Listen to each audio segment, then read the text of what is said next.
1। Hello दोस्तों, नमस्कार। स्वागत है आपका। इस वीडियो में हम देखेंगे पीसीएस के लिए टेस्ट सीरीज। और हमने लगभग 7 से 8 टेस्ट सीरीज कर चुके हैं पहले, और ये हमारी उससे नेक्स्ट है। तो चलिए आइए स्टार्ट करते हैं। देखिए, पहला क्वेश्चन है, राजधानियां दी गई हैं और उन देश दिए गए हैं। तो ये देश हैं, ये राजधानियां हैं। कौन कौन सी सुमेलित गलत हैं इसमें ये पूछा है, कौन कौन सी गलत है, और जो सही है उनको भी देखेंगे। तो जो गलत हैं वो आपकी 2 और 3 हैं, यानी दूसरा और तीसरा। तो जो सही सही हैं उन्हें देख लेते हैं। तो तुर्कमेनिस्तान की जो राजधानी है वो अशगाबाद है, ध्यान में रखें थोड़ा सा। और आपके किर्गिस्तान की बिश्केक है, और बिश्केक की खाड़ी आपने सुना होगा। तजाकिस्तान की दुशांबे है। तो इनको थोड़ा सा याद में रखें। देखिए, नेक्स्ट क्वेश्चन है आपका, पृथ्वी के चुंबकीय स्टेटमेंट दिए गए हैं। पृथ्वी के चुंबकीय क्षेत्र में बदलाव का इतिहास आग्नेय और रूपांतरित चट्टानों में दर्ज है। और दूसरा स्टेटमेंट है आपका, ये क्रिप्टोक्रोम्स प्रोटीन का वह प्रकार है जो जानवरों और पौधों में चुंबकीय क्षेत्र के संवेदन में मदद करता है। और नेक्स्ट है आपका, ऑप्टिकली मैग्नेटोमीटर पंप क्षार गैसों का उपयोग, गड़बड़ हो रहा है, पृथ्वी के चुंबकीय विसंगतियों को मापने के लिए इस्तेमाल करता है। तो इसमें से जो सही है वो 2 और 3 सही है, पहला आपका स्टेटमेंट गलत है। नेक्स्ट है आपका, भूकंप के बारे में निम्नलिखित कथनों पर विचार करना है। पहला स्टेटमेंट है, भूकंप पृथ्वी की उपलब्ध लोचदार ऊर्जा क्षमता कम करता है और आंतरिक तापमान बढ़ाता है। तो ये बिल्कुल सही है। भूकंप की संपीड़ित तरंग तरल माध्यम में यात्रा नहीं करती। तो ये गलत है, करती है। और तीसरा स्टेटमेंट है, भूकंप की एस लहरें उच्च आवृत्ति की तरंगें हैं और कुछ समय के अंतराल के बाद सतह पर पहुंचती है। तो ये पहला और तीसरा इसका आंसर है। नेक्स्ट है आपका, भूकंप के बारे में निम्नलिखित कथनों पर विचार करना है। पहला स्टेटमेंट है, वह बिंदु जहां से भ्रंश लोचदार ऊर्जा क्षमता निकलती है भूकंप का अधिकेंद्र कहलाता है। तो ये बिल्कुल सही है। और दूसरा स्टेटमेंट है, भूकंप की सतही तरंगें निकाह तरंगों से उत्पन्न होती है। तो ये भी बिल्कुल सही है। और तीसरा स्टेटमेंट है, ठंडे क्षेत्रों की तुलना में भूकंप तरंगें गर्म क्षेत्रों में उच्च वेग से प्रसारित होती हैं। तो ये गलत है, ये गर्म वेग में ज़्यादा उच्च गति से चलती हैं। नेक्स्ट है आपका, निम्नलिखित कथन दिए गए, विचार करना है। पहला स्टेटमेंट है, स्थल मंडल एस्टेनोस्फीयर की तुलना में अधिक भंगुर है। और दूसरा स्टेटमेंट है, स्थल मंडल एस्टेनोस्फीयर सीमा आमतौर पर अधिक समतापी होती है। तीसरा स्टेटमेंट है, मोहो जो असंबद्धता है एस्टेनोस्फीयर से स्थलमंडल को अलग करती है। तो जो आंसर है वो पहला और दूसरा है, ये तीसरा जो है गलत है। अंडमान और निकोबार द्वीप समूह दक्षिण पूर्व एशियाई मुख्य भूमि का एक हिस्सा होता, किंतु किस भौगोलिक घटना के कारण ऐसा नहीं हुआ। ये हुआ आपका अवतरण के कारण, यानी कि नीचे चला गया, वो डूब गया, इस वजह से। निम्नलिखित भौगोलिक घटनाओं के भू आकृतिक प्रक्रियाओं में से अलग को चुनें। इनमें से अलग क्या है? जैसे ज्वालामुखी, अवतरण, भूकंप और अपक्षय।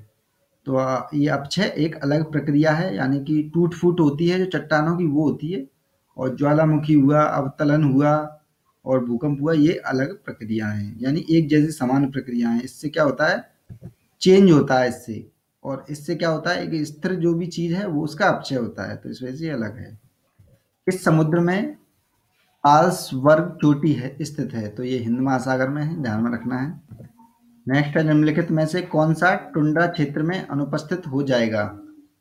सैलामेंडर, तीतर, कछुआ। तो आंसर है सैलामेंडर और कछुआ जो है टुंड्रा प्रदेश से अनुपस्थित हो जाएगा, क्योंकि तीतर जो है टुंड्रा प्रदेश में नहीं पाया जाता है। एक क्षेत्र के बारे में निम्नलिखित कथनों पर विचार करना है। पहला स्टेटमेंट है, यहाँ मध्यम तापमान और प्रचुर मात्रा में वर्षा होती है। दूसरा स्टेटमेंट है, बीच ओक, मेपल और चोरी यहाँ की प्रमुख वनस्पति है, चेरी सॉरी। तीसरा स्टेटमेंट है, कशेरुकी और अकशेरुकी जीव यहाँ के बड़े हिस्से में हैं। तो ये किस बायोम की चर्चा कर रहे हैं? ये है आपका शीतोष्ण पर्णपाती वन। नेक्स्ट है, निम्नलिखित में से पूर्वी हिमालय के जैव विविधता हॉटस्पॉट की मान्यता के लिए कौन से मानदंड का योगदान है। तो पहला स्टेटमेंट है वनस्पतियों और जीवों के बीच स्थानिकता, ये बिल्कुल सही है। लुप्तप्राय प्रजातियों की उपस्थिति, ये भी बिल्कुल सही है। दुनिया की प्रमुख नदियों में से कुछ का स्रोत, ये गलत है। और वर्तमान में विलुप्तता, तो ये भी नहीं होता है। हॉटस्पॉट के लिए ये दोनों चीजें, पहला और दूसरा, होना चाहिए। नेक्स्ट है आपका संशोधित तकनीकी उन्नयन कोष योजना के संदर्भ में निम्नलिखित कथनों में से कौन सा कथन सही है? पहला स्टेटमेंट है यह भारत के विज्ञान और प्रौद्योगिकी मंत्रालय द्वारा आरंभ किया गया, ये गलत है। यह संशोधित योजना संपूर्ण विनिर्माण क्षेत्र में मेक इन इंडिया को बढ़ावा देगी, तो ये भी गलत है। भारत में उच्च न्यायालयों में विलंबित मामलों का हल निम्नलिखित में से किसके अंतर्गत किया जाता है? ये आपका उत्प्रेषण लेख के द्वारा, यानी उत्प्रेषण जो रेट होती है उसके द्वारा। निम्नलिखित में से कौन भारतीय वन्यजीव संरक्षण अधिनियम 1972 के अंतर्गत रक्षित क्षेत्र नहीं है? रक्षित क्षेत्र नहीं है तो वो है आपका चौथा नहीं है, जैवमंडल रिजर्व। और बाकी के सामुदायिक संरक्षित क्षेत्र और संरक्षण रिजर्व और बाघ संरक्षण क्षेत्र, ये तीनों के तीनों आपके इसके अंतर्गत आते हैं 1972 के अंतर्गत अधिनियम के। देखिए, भारत के विधि आयोग के बारे में निम्नलिखित कथनों पर विचार करना है। पहला स्टेटमेंट है यह एक सांविधिक निकाय है और इसका गठन प्रत्येक 3 वर्ष के बाद भारत सरकार द्वारा किया जाता है, तो ये गलत है। दूसरा स्टेटमेंट है यह अपनी रिपोर्ट भारत के राष्ट्रपति को सौंपता है, तो ये भी गलत है, विधि मंत्रालय को सौंपता है और ये 5 वर्ष बाद किया जाता है, न कि 3 वर्ष बाद। देखिए, भारत का संविधान सभी बच्चों के लिए प्रारंभिक देखभाल और शिक्षा जब तक वे 6 वर्ष की आयु पूरी नहीं करते प्रदान करता है। यह प्रावधान है किसमें है? मौलिक अधिकार में, या फिर मौलिक कर्तव्य में, या फिर राजनीतिक नीति निर्देशक तत्वों में। तो ये नीति निर्देशक तत्वों में दिया गया है। ये मैं एक चीज बता दूं आपको, जो 6 वर्ष तक की आयु की बात करी गई है वो नीति निर्देशक तत्वों में करी गई है, और आपकी 14 वर्ष तक की जो करी गई है वो आपकी मौलिक अधिकार और मौलिक कर्तव्यों में करी गई है। तो ये ध्यान में रख, थोड़ा सा डिफरेंस है इन दोनों में। निम्नलिखित कथनों पर विचार करना है। पहला स्टेटमेंट है भारत की संचित निधि पर भारत व्यय पर संसद केवल वाद विवाद कर सकती है लेकिन उस पर मतदान नहीं कर सकती, तो ये बिल्कुल सही है पहला। दूसरा स्टेटमेंट है भारत की संसद भारत संघ द्वारा प्रस्तावित अनुदान मांग में कमी, वृद्धि या उसे समाप्त कर सकती है, तो ये गलत है।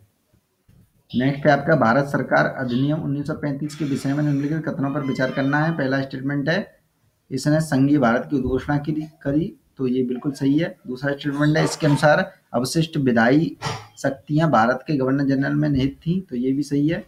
और तीसरा स्टेटमेंट है संघीय विधायिका की संयुक्त बैठक का कोई प्रावधान नहीं था, तो ये गलत है। तो इसमें से जो सही है पहला और दूसरा सही है।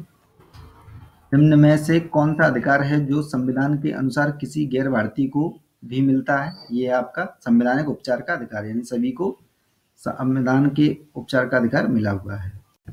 प्रत्येक मनुष्य बहुत कुछ करने की इच्छा रखता है परंतु यह एक समाज में इस तरह की इच्छाओं पर अन्य लोगों की इच्छाओं को ध्यान में रखते हुए नियंत्रण लगाया जाना चाहिए। देश की संप्रभुता और अखंडता के संदर्भ में कुछ प्रतिबंध है, तो वो क्या प्रतिबंध है? ये तीनों ही प्रतिबंध हैं। अपराध उद्दीपन पर, न्यायालय की अवमानना पर, शिष्टाचार और नैतिकता के आधार पर।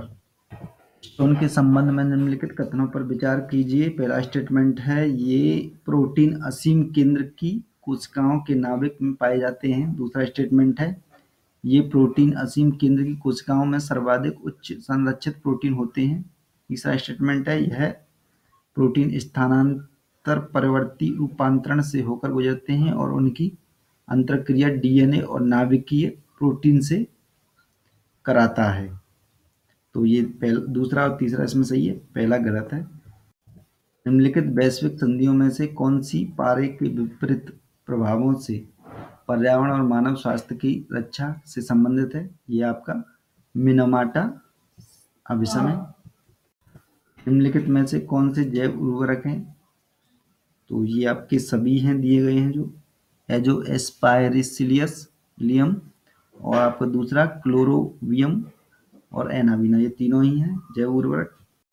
सामान्य लवण निम्न में से किसका उत्पाद है? ये आपका प्रबल अम्ल और प्रबल क्षार। गदर पार्टी के संबंध में निम्नलिखित कथनों पर विचार करना है। इसकी स्थापना सैन फ्रांसिस्को में हुई थी, ये सही है। इसकी स्थापना लाला हरदयाल ने करी, ये भी सही है।